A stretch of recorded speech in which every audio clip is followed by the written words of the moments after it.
एक राजा की 4 रानियाँ। एक बार एक रईस राजा था जिसकी 4 रानियाँ थीं।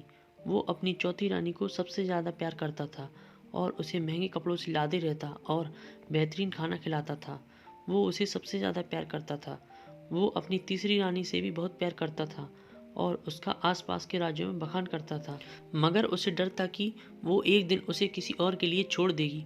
वो अपनी दूसरी पत्नी से भी प्यार करता था और वो उसकी हमराज थी और उसके साथ हमेशा सहानुभूति, इज्जत और धैर्य से रहती थी।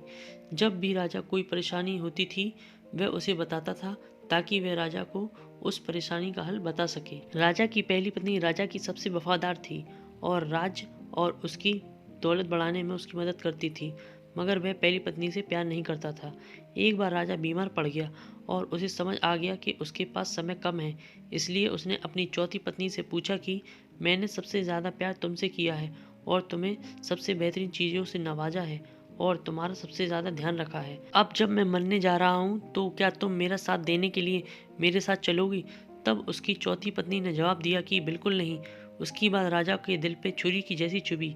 अब दुखी राजा ने अपनी तीसरी पत्नी से पूछा कि मैंने सारी जिंदगी तुमसे प्यार किया, अब मैं जा रहा हूँ, क्या तुम मेरे साथ चलोगी? नहीं, ऐसा तीसरी पत्नी ने जवाब दिया। जिंदगी बहुत अच्छी है और जब तुम मरोगे तो मैं दोबारा शादी करूंगी। अब राजा का दिल बैठ गया था और वह ठंडा पड़ गया था। फिर उसने अपनी दूसरी पत्नी से पूछा, मैंने हमेशा तुम्हारी ज़रूरत के वक्त तुमसे मदद मांगी और तुमने भी हमेशा मेरा साथ दिया। अब जब मैं मरूंगा, क्या तुम मेरा साथ देने के लिए मेरे साथ आओगी? माफ़ करना, इस बार मैं तुम्हारी मदद नहीं कर सकती।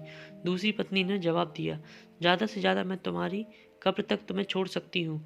उसका जवाब बिजली की तरह राजा को लगा और वो बेहद दुखी हो गया। तभी एक आवाज़ आई, मैं आपके साथ चलूंगी और जहां आप जाएंगे वहां चलूंगी।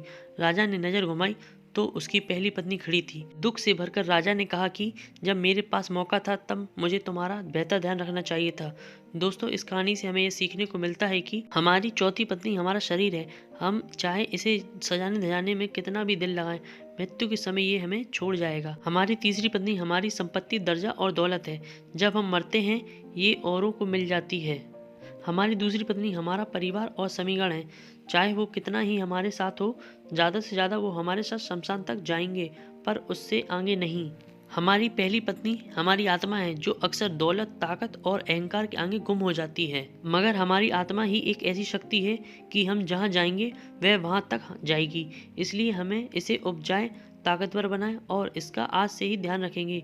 यही दुनिया का सबसे बड़ा तोहफा है। तो ये कहानी अच्छी लगी हो तो मेरे चैनल को सब्सक्राइब करें। धन्यवाद।